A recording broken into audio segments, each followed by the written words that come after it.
Sir ఇప్పటికే జగన్మోహన్ రెడ్డి ప్రజల మధ్యకి వచ్చేసి అబద్ధాన్ని ఇంకా జనాల్లోకి తీసుకెళ్లే ప్రయత్నం అయితే చేస్తూ ఉన్నారు సార్. జనాలు నమ్మే పరిస్థితి లేదు. రకరకాల అబద్ధాలని రకరకాలుగా ఇదిగా చెప్తా ఉన్నారండి. రీసెంట్గా ఎలక్షన్ కమిషన్ ఇచ్చినటువంటి స్టేట్మెంట్ని కూడా దానికి కూడా ద్వంద్వార్థాలు తీస్తా కూడా టీడీపీ వాళ్ళు వేయించినటువంటి దీనివల్ల ఈరోజు ఆగిపోయింది. అవ్వాతాతలకు నేను డబ్బులు ఇవ్వలేకపోతున్నాను అనేది ప్రజల్లోకి బలంగా తీసుకెళ్తాను. దాని మీద మీ కామెంట్ ఏంటి సార్? ఇప్పుడు ప్రభుత్వంలో ఎవరున్నారు? వైసీపీ వాళ్ళు. జగన్మోహన్ రెడ్డి ముఖ్యమంత్రిగా. ఎలక్షన్ కమిషన్ వాళ్ళు రాజకీయ ప్రచారం చేస్తున్నారు, వాలంటీర్లు, వాళ్ళని పక్కన పెట్టండి. కోడ్ వచ్చిన తర్వాత ఏం జరుగుతుంది రాష్ట్రంలో? బయట ఉన్నటువంటి విగ్రహాలకు కూడా ముసుకేస్తున్నారు. అందుకని వాళ్ళ ఉద్యోగం వాళ్ళు చేశారు. వీళ్ళు మా కార్యకర్తలని వైసీపీ లీడర్లు ఇంతకుముందు మాట్లాడలేదా? మాట్లాడింది ఎవరో ప్రజా సంఘాలు చెప్పారు. చెప్తే వాళ్ళు దాన్ని వాళ్ళని నిలుపుదల చేశారు. చేస్తే చేతగాక మా మీద పడేడిస్తే ఎట్లా? టీడీపీ మీద. నువ్వు గవర్నమెంట్ యంత్రాంగంలో లక్షలాది మంది ఉద్యోగస్తులు ఉన్నారు. మీకు గ్రామాల్లో సచివాలయాలు ఉన్నాయి. సచివాలయానికి 10 మంది ఉన్నారు. 1,35,000 మంది ఉన్నారు. ప్రతి ఊర్లో ఉన్నారు. వాళ్ళు కాకపోతే వీళ్ళకి అప్పచెప్పి చేయించాలనే చిత్తశుద్ధి ప్రభుత్వానికి ఏదంటున్నా? అంటే ప్రభుత్వం దగ్గర డబ్బు లేకపోవటం వల్ల లేకపోతే కాంట్రాక్టర్లకు ఇచ్చుకోవటం? చెప్తా. చేయించాలని చిత్తశుద్ధి లేదు ఫస్ట్. దీన్ని రాజకీయం చేసి రాజకీయ లబ్ధి పొందాలని చూస్తున్నారు. ఇప్పుడు అబద్ధాలు ఒకసారి నమ్ముతారు, పొద్దుగూకులు నమ్మరు. రెండవది, అసలు వీళ్ళ దగ్గర డబ్బులు ఏం చేశారు? 12,000 కోట్లు కాంట్రాక్టర్లకు ఇస్తే ఈ టైంలో ఈయన ఒక 6 నెలలుగా బట్టలు నొక్కినవన్నీ ఏమన్నా డబ్బులు పడినాయా? ఎక్కడా డబ్బులు పడలా. వాళ్ళంతా మొత్తుకుంటున్నారు, హలో లక్ష్మణ అని ఏడుతున్నారు.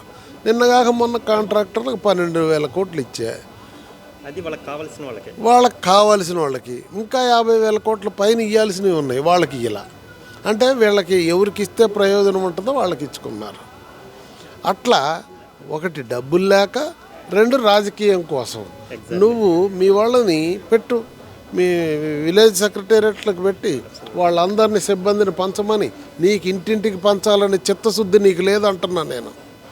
ఉంటే నీ చేతిలో ప్రభుత్వం ఉంది, పంచు. మేమేం అడ్డం వచ్చాం? మేమేం చేయలేం కదా.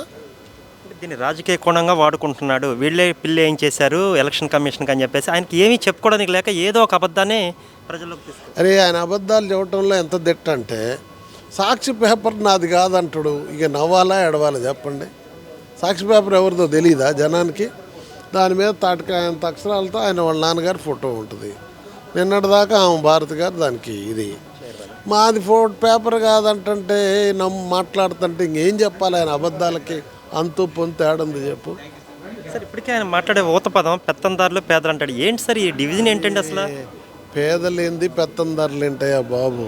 ఆయనంత పెత్తందారు, ఆయనంత కోటీశ్వరుడు ఎవరన్నా ఉన్నారా? తాతాలు బిర్లాలకి 50 ఏళ్ళు 100 ఏళ్ళు పట్టింది వ్యాపారాలు చేసి సంపాదించడానికి. ఈయనకు 10 ఏళ్ల క్రితం ఇల్లు కట్టుకోవటానికి డబ్బులు లేవు అన్నాడు.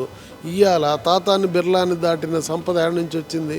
ఇన్ని పరిశ్రమలు ఎట్టబెట్టాడు, ఊరికో బంగ్లా ఎట్టగట్టాడు. ఈయన పేదోళ్ళ గురించి మాట్లాడితే, అరే పేదోళ్ళ సొమ్ము లూటీ చేస్తుందే వీళ్ళే. ఇప్పుడు చూడు, సారాలో లూటీ అవుతుందా లేదా? మద్యంలో మొత్తం లూటీ చేస్తున్నారు. వాళ్ళ ఆరోగ్యాలు పాడవుతున్నాయి. అట్లనే కాకుండా శాండ్ లూటీ చేస్తున్నారు. వీళ్ళ లూటీ ఎట్టుందంటే భూములు అమ్ముకుంటున్నారు. వైజాగ్లో ఏంటి, ఆ కొండకు గుండు కొట్టారు. ఈ విధంగా వీళ్ళు చేసే మట్టి, ఎక్కడ కనపడిన మట్టి, ఇసుక అన్నీ దోపిడీయే కదండి. దోపిడీ. ఈ సహజ వనరుల దోపిడీ ఎట్టుందంటే, వెనక మనం అనుకునేవాళ్ళం బ్రిటిష్ వాడు వచ్చిండి దోపిడీ చేస్తాడని.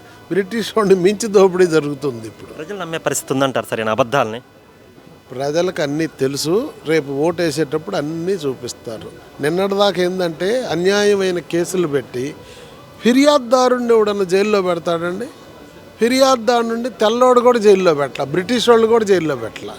అంత అన్యాయంగా, అరాచకంగా, నిరంకుశత్వం పాలన జరుగుతుంది.